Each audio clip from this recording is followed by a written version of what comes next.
उत्तर प्रदेश के एक छोटे से गांव में एक रहस्यमयी नदी बहती थी। इस नदी को काली नदी कहा जाता था क्योंकि इसके पानी का रंग अक्सर गहरा और काला दिखता था। गांव के बड़े बुजुर्ग कहते थे कि रात के समय इस नदी के पास जाना सख्त मना था। कहा जाता था कि जो भी रात में वहां जाता वह वापस नहीं लौटता। गांव के कई लोग ये दावा करते थे कि उन्होंने नदी में एक सफेद साड़ी पहने हुए और बिखरे बालों वाली औरत को देखा था, जो लोगों के पैर पकड़कर उन्हें पानी में खींच लेती थी। गांव में 4 दोस्त थे, अर्जुन, रोहित, समीर और विकास। वे किशोर थे और इन कहानियों पर ज्यादा भरोसा नहीं करते थे। वे सोचते थे कि यह सब बुजुर्गों की बनाई हुई बातें हैं ताकि लोग रात में नदी के पास न जाएं। एक दिन अर्जुन ने कहा, अगर सच में कोई चुड़ैल होती तो अब तक किसी ने उसे कैमरे में क्यों नहीं पकड़ा। रोहित बोला, हाँ, हमें खुद जाकर देखना चाहिए कि ये सब कितना सच है। समीर और विकास ने पहले मना किया, लेकिन बाद में दोस्ती निभाने के लिए मान गए। अगली रात आधी रात के समय चारों दोस्त टॉर्च और मोबाइल लेकर नदी के पास पहुँचे। चारों ने इधर उधर देखा, लेकिन वहाँ कुछ भी अजीब नहीं था। पानी हल्की लहरों के साथ बह रहा था। अर्जुन हंसते हुए बोला, देखा, कुछ भी नहीं है, ये सब सिर्फ बेकार की बातें हैं। तभी रोहित की नजर नदी के दूसरी तरफ पड़ी। उसे पानी में एक परछाई सी हिलती नजर आई। तुम लोगों ने ये देखा? रोहित ने धीमे स्वर में कहा। समीर ने कांपते हुए जवाब दिया, शायद कोई मछली होगी।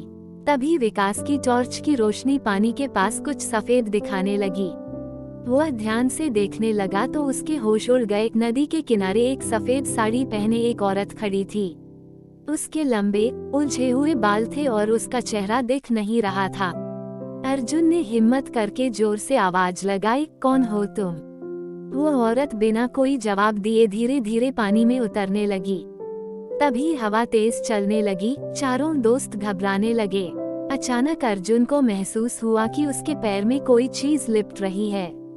उसने नीचे देखा तो उसकी चीख निकल गई। एक हड्डियों जैसी सफेद हथेली उसके पैर को पकड़ रही थी और पानी के अंदर खींच रही थी। अर्जुन जोर जोर से चिल्लाने लगा, बचाओ, कोई तो बचाओ। रोहित, समीर और विकास घबरा गए, लेकिन उन्होंने हिम्मत नहीं हारी।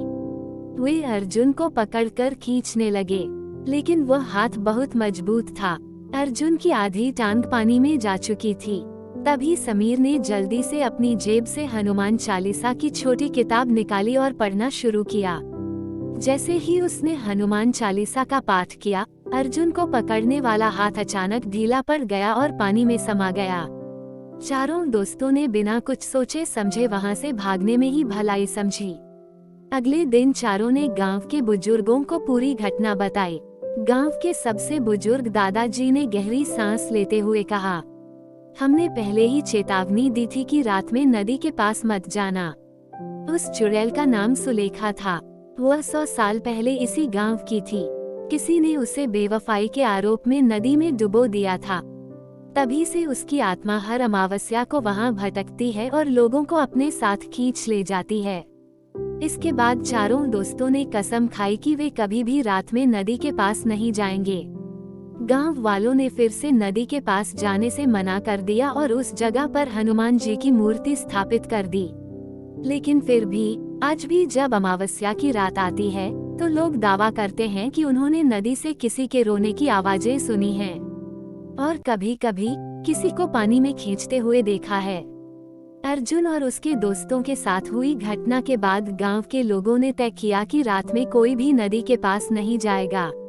लेकिन डर के बावजूद कुछ लोग इसे सिर्फ एक अफवाह मान रहे थे। गांव के ही एक आदमी, रमेश, जो मछली पकड़ने का काम करता था, इन सब कहानियों पर यकीन नहीं करता था। उसने ठान लिया कि वह रात में जाकर मछलियां पकड़ेगा, क्योंकि उसे लगता था कि रात में मछलियां ज्यादा मिलती हैं और कोई उसे रोकने वाला नहीं होगा। उसकी पत्नी ने रोका, रमेश, मत जाओ। अर्जुन और उसके दोस्तों के साथ जो हुआ वो सच था। लेकिन रमेश हंसते हुए बोला, अरे ये सब बेकार की बातें हैं, मैं जल्दी लौट आऊंगा, और अपने जाल के साथ निकल पड़ा। रमेश नदी के पास पहुंचा। चारों ओर गहरा सन्नाटा था। हल्की ठंडी हवा चल रही थी। उसने पानी में जाल डाल दिया और बैठकर इंतजार करने लगा। अचानक उसे किसी के चलने की आहट सुनाई दी। वह चौंककर इधर उधर देखने लगा, लेकिन वहाँ कोई नहीं था।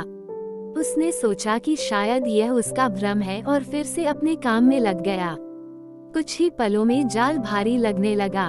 उसने खुशी खुशी जाल खींचना शुरू किया, लेकिन जब जाल बाहर आया तो उसकी आंखें फटी की फटी रह गईं। जाल में एक इंसानी खोपड़ी फंसी हुई थी।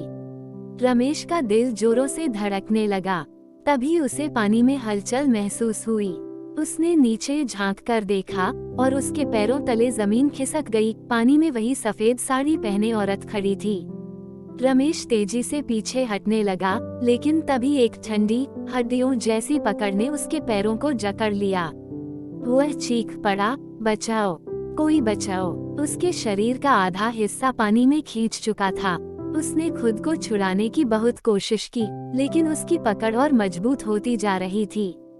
तभी गांव के एक साधु, जो नदी के किनारे से गुजर रहे थे, रमेश की चीखें सुनकर वहां पहुंचे। साधु ने तुरंत नदी में गंगाजल छिड़का और हनुमान चालीसा का पाठ करने लगे। अचानक रमेश के पैरों से वह ठंडी पकड़ छूट गई और पानी में सफेद धुंध सी बन गई। रमेश तुरंत बाहर निकला और साधु के पैरों में गिर पड़ा। उसकी हालत बेहद खराब थी। अगले दिन गांव के बड़े बुजुर्गों ने तय किया कि अब इस भूतिया नदी के रहस्य को पूरी तरह खत्म करना होगा। गांव के सबसे बूढ़े आदमी पंडित हरिदेव जी ने बताया कि यह आत्मा सिर्फ साधारण आत्मा नहीं, बल्कि बदला लेने वाली आत्मा थी। उन्होंने बताया, यह आत्मा सुलेखा की है, जिसे 100 साल पहले इस गांव के कुछ लालची लोगों ने सोने के गहनों के लिए नदी में डुबो दिया था। तब से वह आत्मा बदला ले रही है।